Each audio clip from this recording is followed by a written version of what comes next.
അല്ല, സ്കൂളിന്റെ കാര്യത്തില് എന്നു മുതലാ നിനക്ക് ഇങ്ങനെ ഒരു താല്പര്യം തോന്നി തുടങ്ങിയത്? ഇത് പതിവില്ലാത്തതാണല്ലോ. താല്പര്യമുള്ളതുകൊണ്ട് ഇടപെട്ടൊന്നുമല്ല. എന്റെ പേര് കൂടി ഈ സംഭവത്തിൽ ഉൾപ്പെട്ടു പോയതുകൊണ്ടാ. അതെങ്ങനെ? ഇന്നലെ വൈകുന്നേരം ഞാൻ കാർ കൊണ്ട് സ്കൂളിന്റെ അടുത്തുകൂടി പോകുമ്പോ അല്ലി ടീച്ചർ സ്കൂളിൽ നിന്ന് ഇറങ്ങി വരിക. നമ്മുടെ സ്കൂളിലൊരു ടീച്ചറല്ലേ, നേരം വൈകാതെ വീട്ടിലെത്തിക്കോട്ടെ എന്ന് കരുതി ഞാൻ കാറിൽ കയറ്റി വീട്ടിൽ കൊണ്ടുപോയി വിട്ടു. അത് കണ്ട ഗോപി അന്ന് സ്കൂളിൽ വെച്ച് എന്തോ മോശമായിട്ടൊക്കെ സംസാരിച്ചു.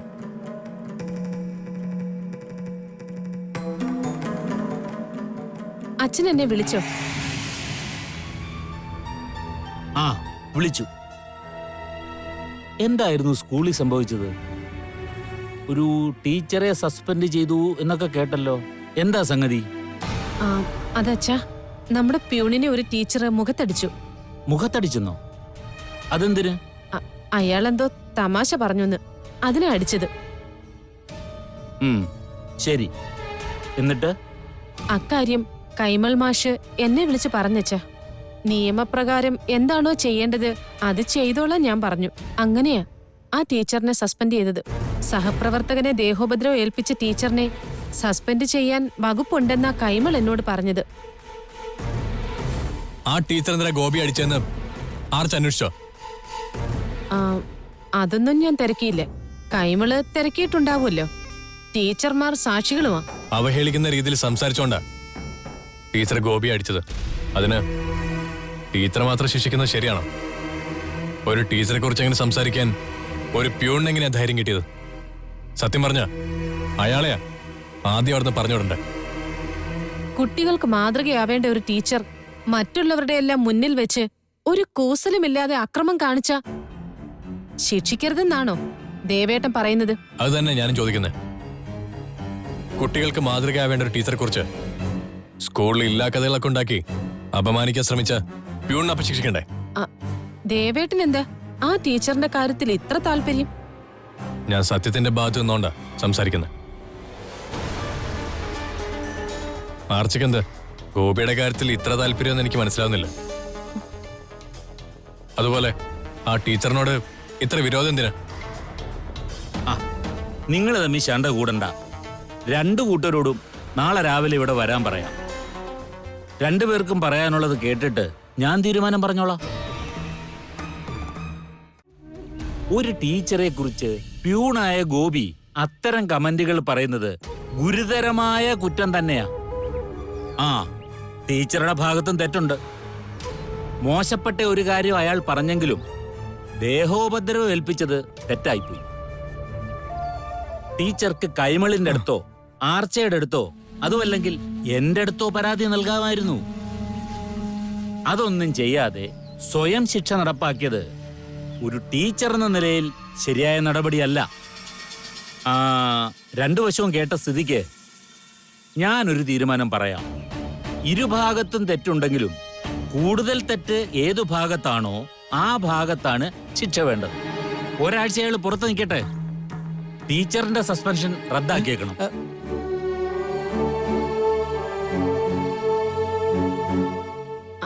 അച്ഛാ, അത് ഗോപി ഇല്ലെങ്കിൽ അവിടെ പല കാര്യങ്ങളും നേരെ ചൊവ്വേ നടക്കാതാവും. അതെ അതെ, ഗോപി ഇല്ലെങ്കിൽ മണിയുടെ മുതല് എല്ലാ കാര്യം അഴകൊഴാന്നാവും. ഓഹോ, മണിയടിയുടെ കാര്യം പറഞ്ഞാല് അതിന് താൻ കഴിഞ്ഞ് വേറെ ആരും ഉള്ളൂ. എടൂ, തന്റെ ഇരട്ടപ്പേര് തന്നെ അതല്ലേ ഇടൂ. ഇക്കാര്യത്തില് നീ രണ്ടാമതൊരാലോചന വേണ്ട. പറഞ്ഞതുപോലെ ചെയ്യ്. ഓ, ചെയ്തോളാം.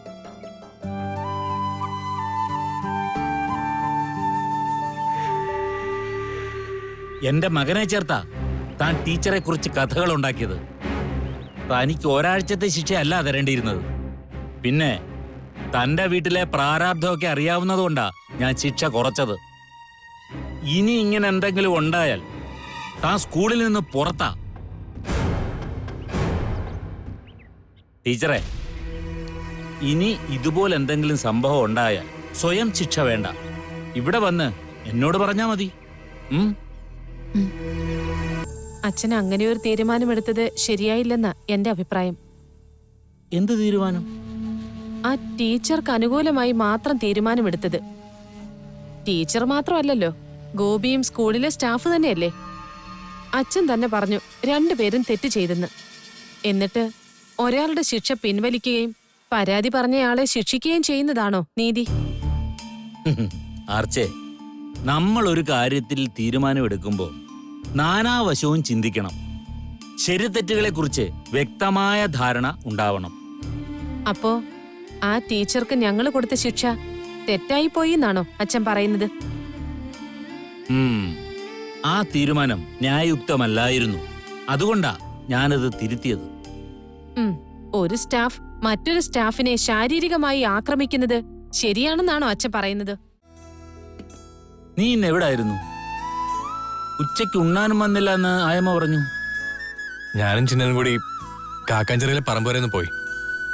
കഴിഞ്ഞ ദിവസത്തെ കാറ്റിലും മഴയിലും എല്ലാം നാശമായിട്ട് കിടക്കുക. ചെളി കയറി തോടടഞ്ഞു. പറമ്പ് മുഴുവൻ വെള്ളവും. ആ ചെളി മുഴുവൻ കോരി വൃത്തിയാക്കി വെള്ളം മുഴുവൻ ഒഴുക്കി കളയും ചെയ്തു. നന്നായി. എല്ലായിടത്തും നിന്റെ കണ്ണെത്തുന്നുണ്ടല്ലോ. അത് കൃഷിക്കാര്യത്തിൽ മാത്രം പോരാ. ഫാക്ടറി കാര്യം നന്നായിട്ട് നടക്കുന്നുണ്ട് അച്ഛാ. ഓ, ഇവന്റെ ഒരു കാര്യം. എടാ മണ്ട, കൃഷിയും ഫാക്ടറിയൊക്കെ വിട്ട് ഇടയ്ക്ക് നീ നിന്റെ ജീവിതത്തെക്കുറിച്ച് ആലോചിക്കണമെന്നാ ഞാൻ പറഞ്ഞതിന്റെ അർത്ഥം. എന്റെ ജീവിതത്തിന് എന്താ കുഴപ്പം? അതും കാക്കാഞ്ചിറയിലെ തോട്ടം പോലെ മണ്ണും ചെളിയും നിറഞ്ഞ് ഒഴുക്ക് തടസ്സപ്പെട്ടിരിക്കുകയല്ലേ. എനിക്ക് മനസ്സിലായില്ല. ഉഫ്, ഇവനെ ഞാൻ എങ്ങനെ പറഞ്ഞു മനസ്സിലാക്കും? ടീച്ചർ എന്താ മുഖം കരുപ്പിച്ചോണ്ടിരിക്കുന്നത്? പിണക്കാണോ? അറിയ ടീച്ചറെ, എന്നോട് പിണക്കാണോ? എന്തിനാ പിണക്കം? പറയാൻ മനസ്സില്ല എനിക്ക്. ഞാൻ ചോദിച്ചപ്പോ ദേവൻ സാറിന് മറുപടി പറയാൻ പറ്റിയില്ലല്ലോ. ദേവൻ സാറിന്റെ ചോദ്യത്തിന് മറുപടി പറയാൻ എനിക്കും മനസ്സില്ല. ടീച്ചർ ഒരു തൊട്ടാവാടിയായി പോയല്ലോ. ശരിയാ, ഞാനൊരു തൊട്ടാവാടി ആയതിന്റെ കുഴപ്പം തന്നെയാ. എനിക്ക് ഭദ്രകാളിയുടെ സ്വഭാവമായിരുന്നെങ്കിൽ ദേവൻ സാറിനെ നുള്ളിപ്പിച്ചി മുടിയൊക്കെ പിടിച്ചു വലിച്ച് മുഖമെല്ലാം മാന്തി പൊളിച്ച് അങ്ങനെയൊക്കെ ചെയ്യാൻ എന്റെ കൈ ധരിക്കുന്നുണ്ട്. ടീച്ചർ എന്നെ എന്ത് വേണമെങ്കിലും ചെയ്തോ. വേണമെങ്കിൽ ഈ കായലിൽ തന്നെ ചവിട്ടി താഴ്ത്തിക്കോ. എന്നിട്ട് ദേവൻ സാറ് നീന്തി രക്ഷപ്പെടും. ഞാൻ ഈ സ്പീഡ് ബോട്ടിൽ കിടന്ന് നട്ടം തിരിയും. അതിനുവേണ്ടിയല്ലേ? ടീച്ചർ ഇങ്ങനെ ദേഷ്യപ്പെട്ട് ഞാൻ കാണുന്ന ആദ്യമായിട്ടാ. ഇപ്പൊ ടീച്ചറെ കാണാൻ കൂടുതൽ ഭംഗിയായിട്ടുണ്ട്. ആ മുഖമൊക്കെ ചോന്ന്. ഇനി ഈ ജന്മത്തെ ഞാൻ ദേവൻ സാറിനോട് മിണ്ടില്ല. മടുത്തു. ഇയാളുടെ പുറകെ നടന്ന് നടന്ന് എനിക്ക് മടുത്തു. ടീച്ചറിന്റെ പുറകെ നടക്കുന്നത് എനിക്കിഷ്ടം. ശരിയാ, പിറകെ നടത്തിക്കത്തേ ഉള്ളൂ, കൂടെ നടക്കുന്നോന്ന് ചോദിക്കില്ല. അതിന് വേറെ ആളുണ്ടല്ലോ. ഞാൻ മണ്ടി. ദേവൻ സാറിന്റെ നാവിൽ നിന്ന് എന്തെങ്കിലും വീഴുന്നുണ്ടോന്ന് നോക്കി നടന്ന ഞാൻ വെറും മണ്ടി. ഇയാളുടെ പുറകെ നടന്ന് നടന്ന് ഈ ജന്മം തീരും. ടീച്ചർക്ക് ഇപ്പൊ എന്താ വേണ്ടത്? എനിക്ക് ടീച്ചറോടുള്ളത് ഏത് തരത്തിലുള്ള ഇഷ്ടമാണെന്ന് അറിയണം, അല്ലേ? പറയാം. വേഗം പറ. അച്ഛന് മോളോട് തോന്നുന്ന വാത്സല്യമല്ല. അത് കുറച്ചു മുമ്പ് പറഞ്ഞതാ.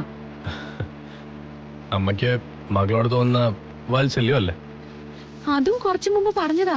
കുട്ടികൾക്ക് ടീച്ചറോട് തോന്നുന്ന ബഹുമാനം അല്ലേ? ദേവൻ സാറേ, എന്നെ വെറുതെ ദേഷ്യം പിടിപ്പിക്കല്ലേ. ടീച്ചറോടുള്ള ഇഷ്ടം വേഗം പറ. പറയട്ടെ? വേഗം പറ ദേവൻ സാറേ. അത് കേൾക്കാൻ വേണ്ടിയല്ലേ മാസങ്ങളായിട്ട് ഞാൻ കാത്തിരിക്കുന്നത്. സമയം കിട്ടുമ്പോഴെല്ലാം ദേവൻ സാറിന്റെ അടുത്തേക്ക് ഞാൻ ഓടി വരുന്നത് അതിനുവേണ്ടി മാത്രമല്ലേ? ഇത്രയും കാലം മനസ്സിൽ അടക്കി വെച്ചത് ഇനിയെങ്കിലും തുറന്നു പറഞ്ഞില്ലെങ്കിൽ എനിക്ക് ഭ്രാന്ത് പിടിക്കും. വേഗം പറഞ്ഞോളൂ. ദേവൻ സാറിന്റെ വാക്കുകൾ ചെന്ന് വീഴുന്നത് എന്റെ കാതിലേക്കല്ല, ആത്മാവിലേക്കാ. ഞാൻ കാത്തിരുന്നത് ഈ ഒരു നിമിഷത്തിന് വേണ്ടിയാ, ഈ ഒരു മുഹൂർത്തത്തിന് വേണ്ടിയാ. വേഗം പറയും. നമുക്ക് നമ്മുടെ മനസ്സ് തുറക്കാൻ ഇത് തന്നെ പറ്റിയ മുഹൂർത്തം. ഈ കായൽപ്പരപ്പിലിപ്പോ നമ്മൾ മാത്രം. വേഗം പറ. എനിക്ക് അല്ലി ടീച്ചറിനെ